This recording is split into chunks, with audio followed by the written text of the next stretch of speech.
Welcome to the channel Infidelity Stories. Hi, I'm Kim and I'll tell you my story, ever since I was a child, whispers about my uncle seemed to follow him wherever he went, like a shadow that couldn't be shaken. The hushed conversations, the subtle glances exchanged behind his back, all of it fueled my curiosity.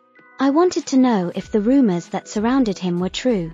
There was something magnetic about those stories, a pull that I couldn't resist, no matter how odd or inappropriate it might seem. But there was one major problem: my husband could never, ever find out what I was up to. I had to tread very carefully, and so, I embarked on my quest for the truth, cautiously navigating the dangerous line between curiosity and secrecy. It all started innocently enough, really. My uncle, though not a man of particularly striking appearance, always had this mysterious allure. He wasn't the kind of man you'd see on a magazine cover with a jawline so sharp it could cut glass or eyes that pierced through your soul. In fact, he was rather ordinary in appearance: short-cropped hair, a stocky build, and the kind of smile that made you feel comfortable but not weak in the knees. Yet, despite his rather unremarkable looks, he had a way of attracting women like moths to a flame. It didn't make sense. Or maybe it did, depending on who you asked. The rumors I had heard were never spoken directly but always implied in a way that left little doubt. They didn't say he was smart or accomplished in the typical sense, but they hinted that he was gifted in a certain, physical way. It was one of those things that you just knew about someone in the family but never openly discussed, especially at the dinner table. But every woman who crossed paths with him seemed to leave with a knowing smile, and the mystery around him only deepened. As I grew older, my curiosity grew too. There was this persistent question gnawing at me: were the rumors true? And if they were, what exactly made him so irresistible to women? There was only one way to find out. I had to confirm it for myself. But how? How could I possibly approach this situation without looking like I had lost my mind? How could I learn the truth without crossing lines I wasn't sure I wanted to cross? And most importantly, how could I do this without letting my husband catch even a whiff of what I was up to? The idea of simply asking my uncle about this absurd rumor seemed outrageous, not to mention incredibly awkward. "Hey, uncle, is it true what people say about you?" No, that wouldn't do. But the more I thought about it, the more I realized that I wouldn't be able to just let this go. I needed to know the truth, and I was determined to find it. Discreetly, of course. For weeks, I obsessed over how to go about this. I thought about watching how women reacted to him, seeing if there were any lingering glances or secret smiles that gave away more than they intended. Perhaps I could talk to some of his admirers and coax the truth out of them, bit by bit. I considered all kinds of schemes and scenarios, all the while reminding myself that I had to be extremely careful. My husband is a good man, and the last thing I wanted was to jeopardize my marriage over this ridiculous quest. But the more I thought about it, the more my curiosity morphed into something stronger, something harder to control. Then, as if fate had aligned in my favor, an opportunity presented itself. My husband's birthday was coming up, and we were planning to host a big party at our house. The whole family would be there, including my uncle, of course. I realized that with so many people around, it would be the perfect time to approach him without raising suspicion. No one would notice a quiet conversation in the middle of a crowded, noisy party, and if they did, they'd just assume it was typical family chit-chat. It was the perfect cover. On the day of the party, I was a bundle of nerves. As guests arrived, I did my best to play the gracious hostess, but my mind was elsewhere. I kept an eye on my uncle, waiting for the right moment. And when he finally arrived, I felt my heart leap in my chest. He greeted everyone with his usual charm, blending seamlessly into the crowd, but I knew that tonight, I had a very different kind of conversation planned for him. As the party kicked into full swing, I bided my time. I watched my husband laugh and chat with his friends, completely oblivious to what was going on in my mind. And when the music grew louder and everyone seemed to be focused on their own conversations, I saw my chance. I approached my uncle, my heart pounding in my chest. He greeted me warmly, as always, with that familiar smile that put people at ease. But I wasn't at ease. Not tonight. Taking a deep breath, I finally spoke the words I had rehearsed 1,000 times in my head. "Uncle," I began, hesitating for a moment. "I've heard some rumors about you. Things people say." He raised an eyebrow, intrigued, but didn't say anything. Waiting for me to continue, I swallowed hard. They say you're, well, particularly gifted. You know, in a certain area. I felt my face flush with embarrassment, but there was no turning back now. To my surprise, my uncle didn't look shocked or offended. Instead, he chuckled softly and gave me a mischievous smile. "Ah, those rumors," he said, shaking his head slightly. "Are you sure you want to know if they're true?" His question caught me off guard. Did I really want to know? I had come this far, and yet I wasn't sure. But the words left my mouth before I could stop them. "Yes," I said quietly. "I want to know." He studied me for a moment, as if weighing his next move. Then, with a sly grin, he leaned in close and whispered, "Meet me upstairs in the guest room. I'll show you." My heart nearly stopped. Was this really happening? I watched as he casually walked away, leaving me standing there, frozen in place. As I climbed the stairs toward the guest room, my mind was racing, and every step felt like a leap into the unknown. Inside that room, the truth awaited me, and once I crossed the threshold, there would be no going back. When I opened the door and stepped inside, the world outside that room seemed to fade away, and all that mattered was what was about to happen. I'll spare you the intimate details of that night. But let me just say this, the rumors were true. All of them. What I experienced in that room was beyond anything I had imagined, and while I had embarked on this journey driven by curiosity, what I found was something far more profound. When it was over, I left the room with trembling hands and a heart full of conflicting emotions. What had started as a simple quest for the truth had turned into something much more. And while I knew that no one could ever find out what had happened between us, especially not my husband, I couldn't help but feel a strange sense of satisfaction. As I rejoined the party, I tried to keep my composure, knowing that I had just crossed a line that could never be uncrossed. My secret would stay with me, buried deep, a memory of an experience that I could never forget. And while it might have been a dangerous game to play, I didn't regret it for a second as I stepped back into the chaos of the party. The music, laughter, and the chatter of the guests enveloped me like a wave, momentarily pulling me out of the whirlwind of thoughts that had consumed me upstairs. But the weight of what had just happened lingered, a strange mix of exhilaration, guilt, and something else I couldn't quite place. My heart was still pounding, and it took everything I had to compose myself, to smile and nod as people greeted me. I quickly scanned the room, looking for my husband. I needed to make sure he hadn't noticed my absence. Relief washed over me when I saw him outside, engaged in a deep conversation with a couple of our friends. He was laughing, completely oblivious to the fact that his wife had just crossed a boundary so unthinkable that it felt surreal. I had to keep it that way. No one could ever know what had happened upstairs. I found a quiet corner in the kitchen, away from the noise, and leaned against the counter, taking a deep breath. I needed a moment to collect myself. The enormity of the situation started to hit me all at once. What had I just done? My mind raced with questions, and none of them had easy answers. I knew I had to return to the party, to act as though everything was normal, but my body felt heavy, as if it was still back in that room with my uncle. I could feel the tremors of excitement coursing through me, but guilt was beginning to seep in, tainting the thrill of what had just unfolded. I couldn't help but think about the consequences. What if someone had seen me? What if my husband grew suspicious later? Trying to shake off the thoughts, I rejoined the party, pasting on a smile and mingling with the guests.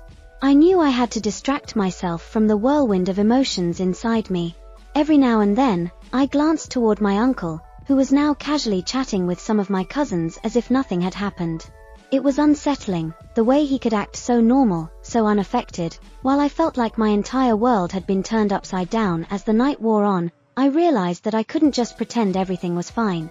The memory of what had happened upstairs was too vivid, too fresh. I needed to find a way to process it, to figure out how to move forward without letting it consume me. At one point, my husband came over to check on me, wrapping his arm around my waist. "You okay?" he asked, his smile warm and familiar. I nodded quickly, forcing myself to relax into his embrace. "Yeah, just a little tired. It's been a long day." He kissed my forehead and pulled me closer. I leaned into him, feeling the comfort of his presence, but inside, I was wrestling with the weight of my secret. The party eventually started to wind down, and guests began to leave one by one. My husband was busy saying goodbye to a few friends at the door when I spotted my uncle again. This time, he caught my eye and gave me a small, knowing smile. It was subtle, barely noticeable, but it sent a shiver down my spine. I looked away quickly, my heart racing again. How could he act so casually after what we'd just done? The contrast between his calmness and the turmoil I was feeling made me uneasy. Once the last guest had left, and the house was quiet, I helped my husband tidy up the place.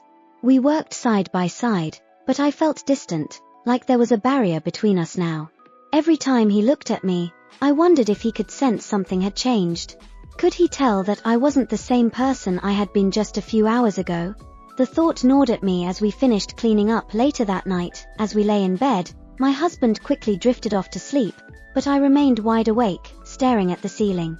My mind wouldn't stop replaying the events of the evening. The more I thought about it, the more conflicted I felt. Yes, the experience with my uncle had been intense, unforgettable even, but now that the heat of the moment had passed, I couldn't help but question what it all meant. How had I let myself get to this point? And what was I supposed to do now? I tossed and turned, trying to shake off the guilt, but it clung to me, persistent and heavy. Part of me wanted to convince myself that what had happened was just a one-time thing, a lapse in judgment that would never happen again. But deep down, I knew that things weren't that simple. I couldn't deny the strange pull I felt toward my uncle, the allure that had driven me to seek out the truth in the first place. Now that I had crossed that line, there was no telling where it would lead. Days passed, and I did my best to act normal, to go about my life as if nothing had changed. But the secret weighed on me more and more with each passing day. My uncle, on the other hand, acted as though nothing had happened at all. He continued to attend family gatherings, always charming, always surrounded by admirers. But every time I saw him, my heart would race, and I would feel a mix of excitement and guilt wash over me. I had thought that solving the mystery of my uncle would bring me closure, but instead, it had only opened up more questions. What would happen now? Would I be able to keep this secret forever, or would it eventually unravel? And more importantly, how could I reconcile what had happened with the life I had built with my husband? As time went on, I realized that there were no easy answers. The line I had crossed couldn't be erased, and the experience with my uncle would always be a part of me, whether I liked it or not. What I didn't know was whether I could continue living with this secret, or if one day, it would come crashing down, changing everything I thought I knew about myself and the people I cared about. For now, all I could do was carry the weight of my decision in silence, hoping that the truth would stay buried deep enough to never see the light of day.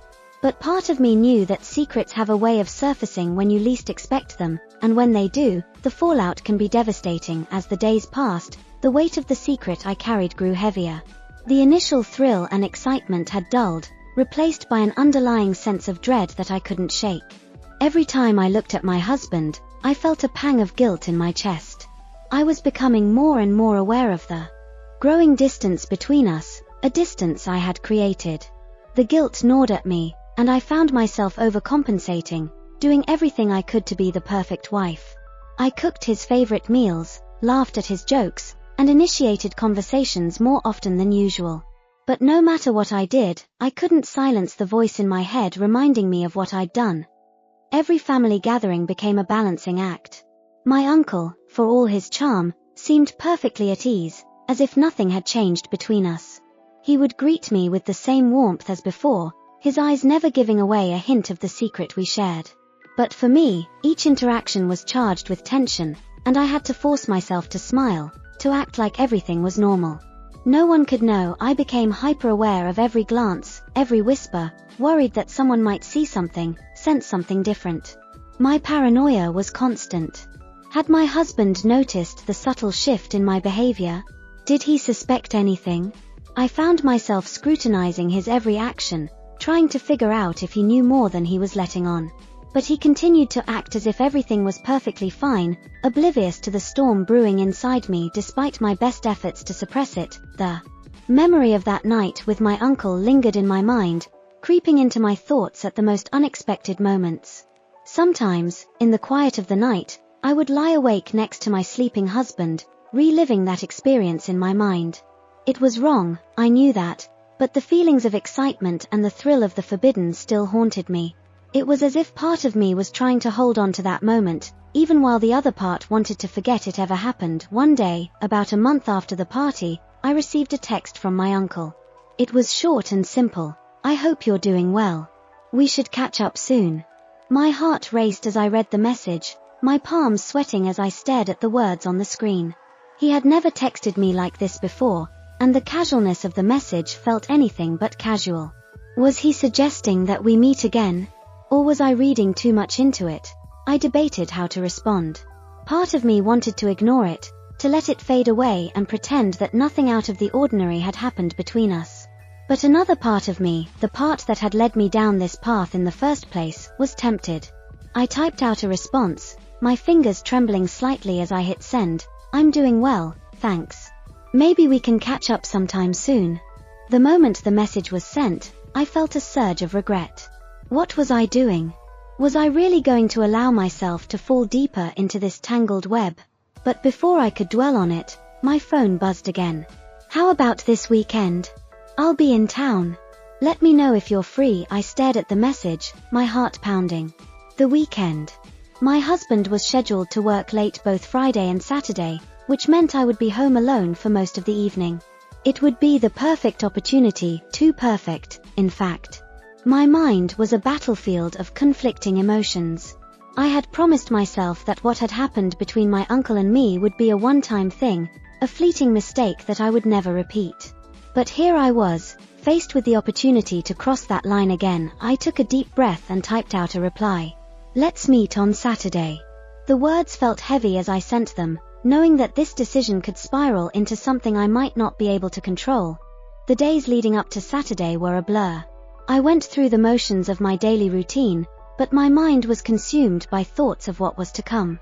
The guilt, the anticipation, the fear, all of it swirled inside me, a chaotic mix of emotions that I couldn't escape. Every time I looked at my husband, I felt a stab of guilt so sharp that it made me question my decision. But I had already set things in motion, and it seemed like there was no turning back. Saturday arrived, and as the evening approached, my nerves were frayed. My husband kissed me goodbye before heading off to work, and I gave him a smile that felt forced, trying to mask the turmoil inside me. After he left, I sat alone in the quiet of the house, waiting for my uncle's arrival.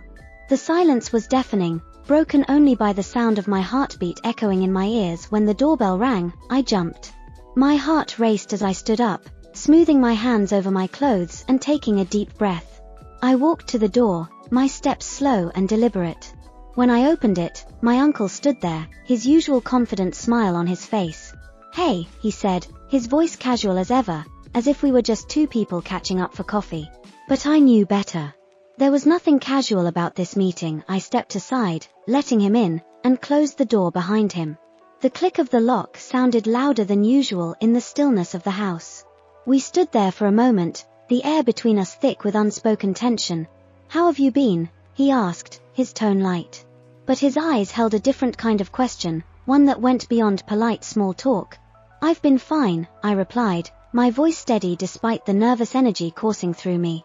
I wasn't sure what to say or how to act, so I gestured toward the living room. "We can sit if you want." We sat down on the couch, and the silence stretched between us. It felt like a game of chicken, who would address the elephant in the room first. I couldn't bring myself to speak, but my uncle, ever the confident one, leaned back casually and said, "You know, I've been thinking about what happened last time." My breath caught in my throat. Here it was, the conversation I had been dreading, and yet, part of me wanted to hear what he had to say. "I've been thinking about it too," I admitted, my voice barely above a whisper. He nodded, his eyes locked on mine. "I'm not sure where we go from here," he said, his tone serious now. "But I think it's up to you." His words hung in the air, heavy with implication. This was my decision, and I knew it. I could walk away now, pretend this had never happened, or I could step further into the unknown, into something that felt as dangerous as it did intoxicating. The question was, which path would I choose? The weight of my uncle's words hung between us, filling the silence in the room. "It's up to you." The simple sentence felt like a door opening, an invitation, a challenge, and a warning all wrapped into one. My heart pounded in my chest as I stared at him, Feeling the enormity of the choice I was about to make for a long moment, I didn't speak. I was caught in a whirlwind of emotions, torn between the thrill of stepping into the unknown and the crushing guilt that gnawed at me. My marriage, my life, everything I had built flashed before my eyes, and I knew that whatever happened next could change everything. I could walk away now, preserve what was left of my conscience, and never speak of this again. Or I could stay and let the secret deepen, knowing that I would be venturing into dangerous, uncharted territory with no way of knowing how it would end. I don't know what to do, I finally whispered, the vulnerability in my voice surprising me. Admitting it felt like peeling away a layer of armor I hadn't realized I'd been wearing. My uncle watched me closely, his expression softening. You don't have to decide right now, he said. Gently, leaning forward. Whatever this is, whatever happens next, it's not something we need to rush. His words should have reassured me, but instead, they only added to the confusion swirling in my mind. There was no pressure, no expectation. And yet, the fact that the decision was entirely mine made it even more terrifying. My uncle was offering me a choice, but the power that came with that choice was overwhelming. I had never felt so conflicted, so unsure of myself. I stood up abruptly, needing to put some distance between us. I walked to the window, staring out at the darkening sky, trying to gather my thoughts. My reflection in the glass looked unfamiliar, someone I barely recognized. I had always thought of myself as a good person, someone who made the right choices, but now I wasn't so sure. I didn't mean for any of this to happen, I said quietly, my back still turned to him. I thought I could just satisfy my curiosity, and that would be the end of it. But now, I don't know. I understand, my uncle said softly. It's complicated. I never intended for things to go this far either. There was a sincerity in his voice that made me turn around. He was looking at me with an expression I hadn't expected, one that held empathy, even concern. For the first time since this whole thing began, I saw him not just as the subject of my curiosity, but as someone who might be struggling with the same conflicting emotions. I took a deep breath, trying to calm the storm inside me. I don't want to ruin anything, I said. Not my marriage, not my relationship with you. I don't want to make things worse. My uncle stood up and walked over to me, his steps slow and measured. He didn't touch me, but his presence so close to mine felt intense. Then maybe we need to take a step back, he said, his voice calm but firm. Maybe this is a line we shouldn't cross again. His words hit me like a jolt of reality, and I felt an unexpected wave of relief wash over me. He was right.